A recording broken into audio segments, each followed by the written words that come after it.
Hello all. So till the date we had discussed many things. In last session we had discussed regarding laws of chemical combination and Dalton's atomic theory, drawbacks of Dalton atomic theory, and some brief briefing about the modern atomic theory. So all these theories, Dalton's atomic theory in this particularly matter consist of indivisible particles. But after that, the modern atomic theory possesses that, and it says that it is going to be divisible into the three subatomic particles, that is called electron, proton, and neutron. Plus, isotopes are there, isobars are found. So, all these are considered into the modern atomic theory. So, let's start today's topic with one very important point, that is called atomic mass. We know generally the atomic mass, that one atom is there. Suppose let us draw an atom. Okay. In atom, this center is called nucleus. Okay. Nucleus possesses generally proton plus neutron, and in the periphery electron is completely revolving on its axis. This is generally known as the structure of atom. Okay. Now atomic mass, this nucleus completely possesses the atomic mass. Right. पूरा जो वजन है atom का वो कौन carry करता है? Centre. That is called nucleus. But the particularly atom is very small, we cannot see with the naked eye. So it is very difficult to measure atomic mass. Nowadays we can definitely find the atomic mass, but it is atoms are too small. Atoms are too small. So it is difficult to measure its atomic mass. पहले के ज़माने में atomic mass को भी बहुत difficult था ढूंढना, but nowadays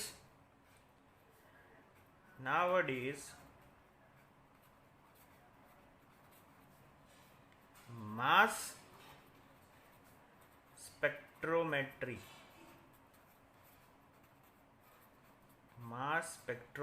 technique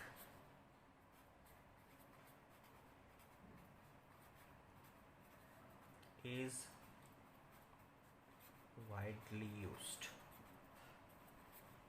पहले के ज़माने में एटम्स को ढूंढना, उसको फाइंड करना, उसको कैसे सॉल्व करते हैं, वो बहुत डिफ़िकल्ट था, क्योंकि तब उतनी टेक्नोलॉजी डेवलप नहीं थी, तब उतने इंस्ट्रूमेंट डेवलप नहीं थे. हाँ, उन्होंने इन्वेंशन किया, but some techniques, atomic mass है, एटॉमिक रेडियस है, ये सब चीज़ है which is very tacticals, very critical also. So it is very important to handle all this thing.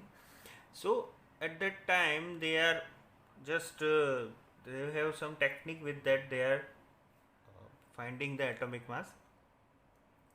Now the mass spectroscopy technique is generally widely used. At that time hydrogen was the lightest, right? Because we know that the hydrogen being the lightest, so they have assigned the mass of hydrogen, that is 1, and other elements were assigned masses relative to it. So तब hydrogen था, hydrogen being lightest, यानी सबसे हल्का, lightest atom, और जिसको combine करेंगे तो molecule में से एलिमेंट बनेगा. So they have assigned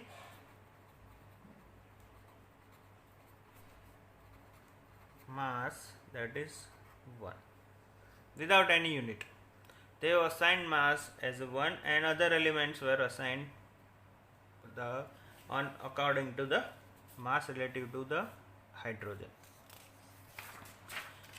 Now let us start that atomic mass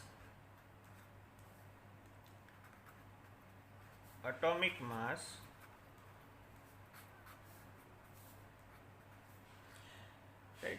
So the present system of atomic mass, the present हम कैसे उसको कैलकुलेट करते हैं. So the atomic mass is based on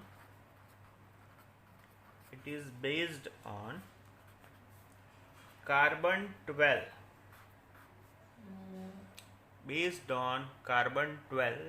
as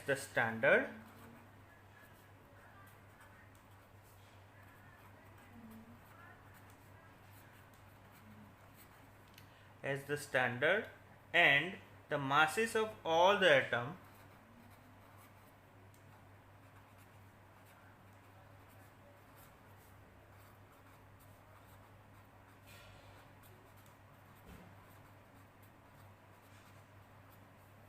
are given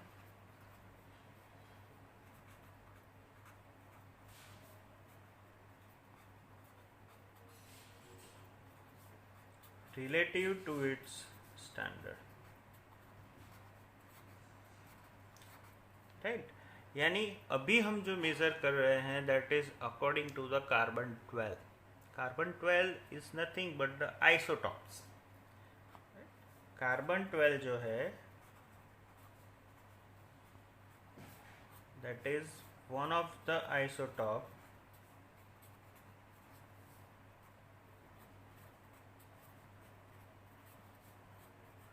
of carbon, one of the isotopes of the carbon. Now in this system 12C, carbon C is assigned exactly the mass of 12 atomic mass unit. इसमें जो ये 12 है that represents, हम ऐसे लिखते हैं 12C, right? So this is called atomic mass or mass number 12C. So this is represented nowadays as a 12 AMU. Now AMU, that is atomic mass unit. Atomic mass unit बोला जाता है इसको. Now what is 1 AMU? Important point of view, important point, exam point of view. So one atomic mass is defined as a mass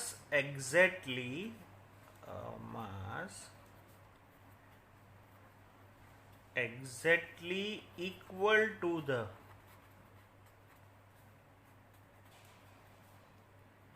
one 12th the mass of one carbon 12 atom. Right. ये समझिए कि a mass is equal to exactly 1/12 mass. 1/12 क्यों लिखा? Because यहाँ पे हम carbon 12 को क्या कंसिडर कर रहे हैं, right, on the basis of उसको हम रेफरेंस लेके स्टैंडर्ड लेके हम एटॉमिक मास ढूंढ रहे हैं. That's why here the 1/12 of the mass of one carbon 12 atom S is exactly equal to it. So how can we calculate it? So just let's start. Okay, now 1 AMU यानी 1 atomic mass unit जिसकी value है 1.66056 into 10 raised to minus 24 gram. 1.66056 into 10 raised to minus 24 gram. And mass of an hydrogen atom, mass of a hydrogen atom that is equal to 1.6736 into 10 raised to minus 24 gram. 1.6736 into 10 raised to minus 24 gram. So now let's, in terms of AMU,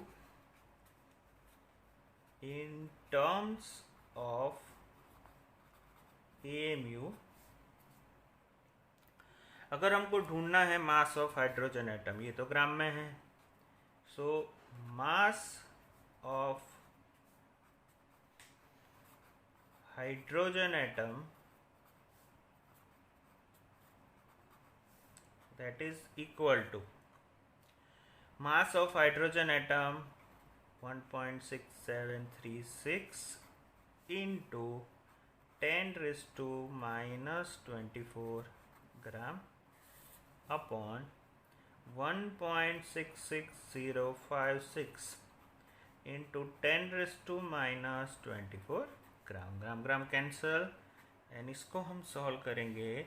so answer मिलेगा 1.0078 1.0078 और कोई भी unit नहीं लगेगा, लेकिन यहाँ पे हम रखेंगे AMU, एटॉमिक मास यूनिट, क्योंकि हम एक एटम का मास ढूंढ रहे हैं, which is almost equal to 1.008 AMU. यानी हाइड्रोजन का जो एटॉमिक मास हम गिनते हैं दैट इज 1.008 और ऑलमोस्ट 1.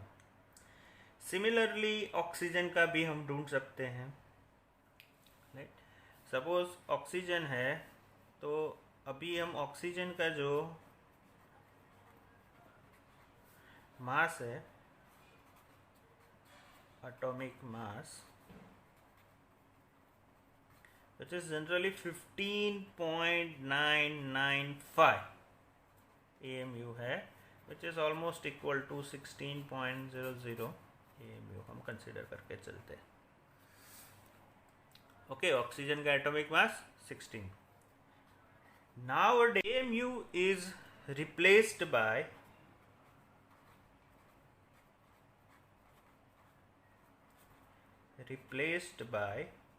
unit. AMU है वो कैसे होता है? It is replaced by U nowadays.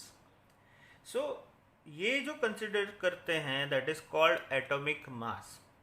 But now all the periodic table, जो हम periodic table में देखते हैं, all the elements are supposed to be average atomic mass.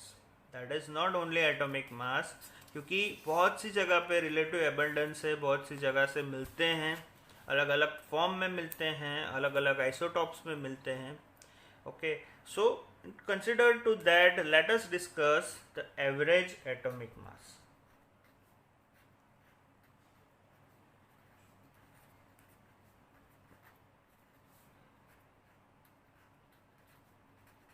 Average atomic मास.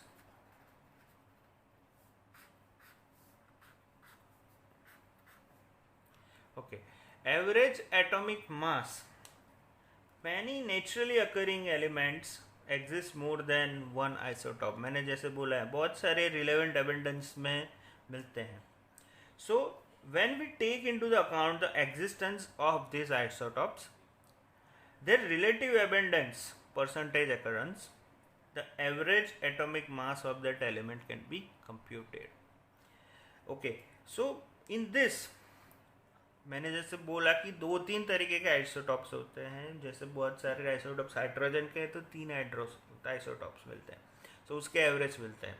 वैसे कार्बन के भी बहुत सारे एटॉमिक मास की रिलेटिवली अबंडेंस बहुत है, सो उस अकॉर्डिंग टू दैट बहुत सारे उसमें भी आइसोटॉप्स मिलते हैं.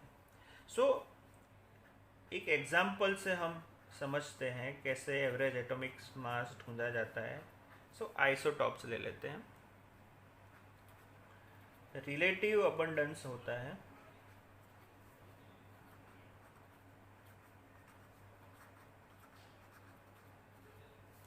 एंड एटॉमिक मास होता है.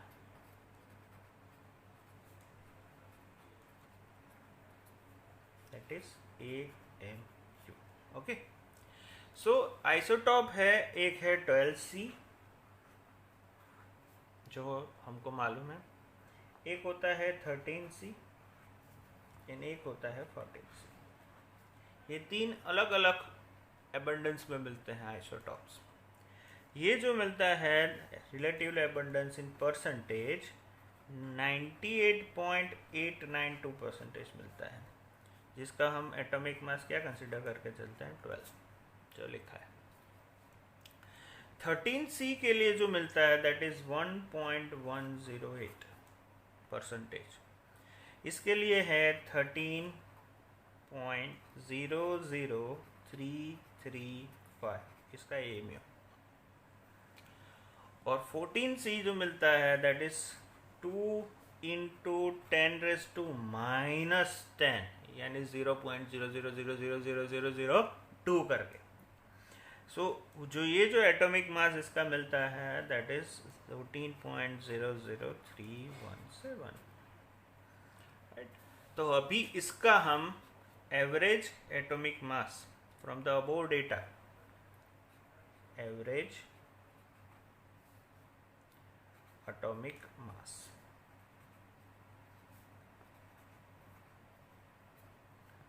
दैट इज इक्वल टू कैसे ढूंढेंगे. सो फर्स्ट ये जो है 98% इंटू 892.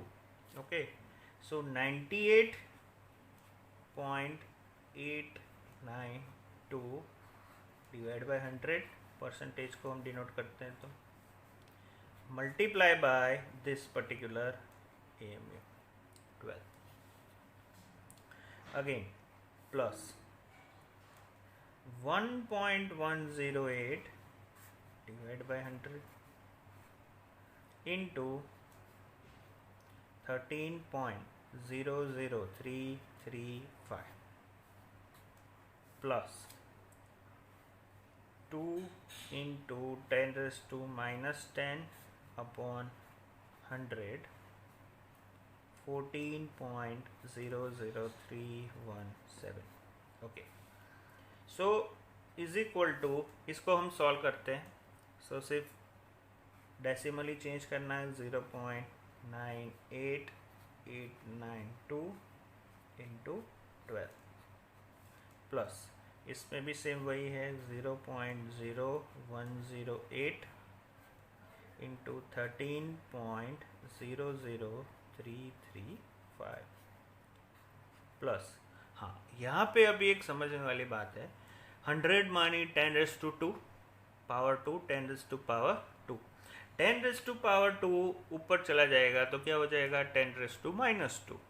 सो ये बन जाएगा 2 into 10⁻², right, 2 into 10⁻² multiply by 14.00317. सो इसको हम सॉल्व करेंगे तो मिलेगा 12.011 यूनिट. इसलिए हम कार्बन का एवरेज एटॉमिक मास कंसिडर करके चलते हैं 12 unit. Clear?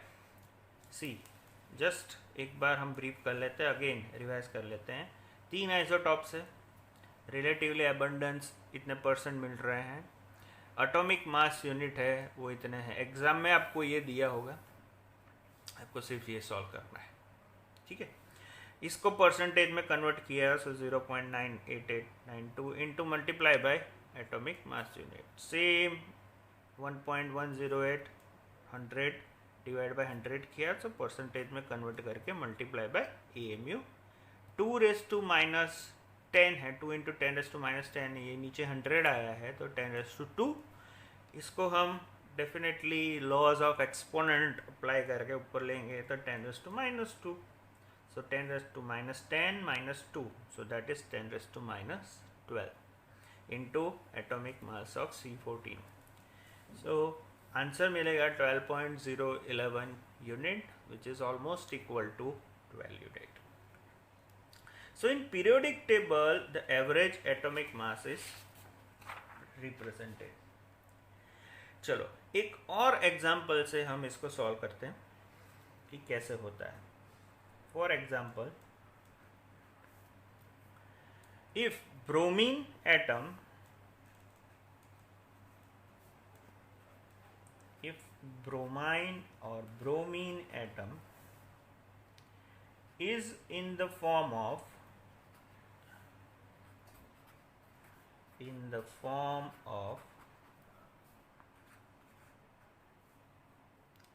say two isotopes.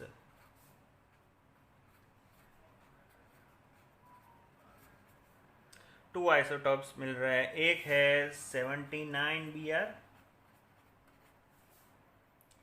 And दूसरा मिल रहा है that is 81 Br. Now calculate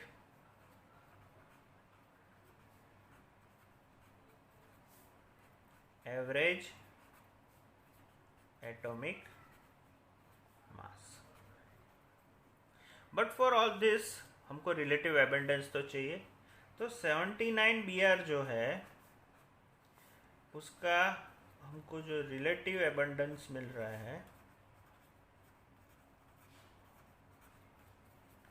that is 49.7%. Okay, and 81 जो मिल रहा है Br वो कितना मिल रहा है 50.3%. Can we calculate? Yes. So average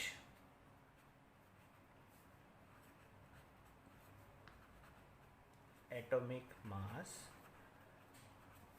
that is equal to, चलो स्टार्ट करते हैं. 79 is mass number, so first 79 and 49.7 को हम परसेंटेज में कन्वर्ट कर देते हैं. तो 49.7 100 प्लस दूसरा 81 एंड 81 को 50.3 divide by 100. So is equal to, इसको हम सॉल्व करेंगे. सो ये मिल जाएगा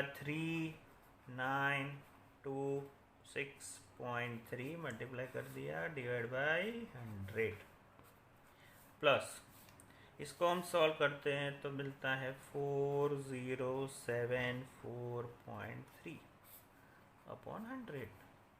राइट, बहुत इजी है.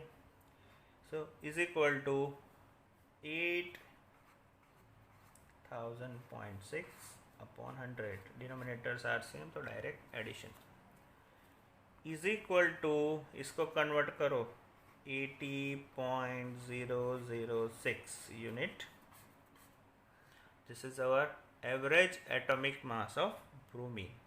बट अप्रोक्सीमेटली जो हम प्रपोज करते हैं दैट इज 80 U, जिसको कंसिडर करके चलते हैं, यानी 80 यूनिट कन्वर्ट करके चलते हैं.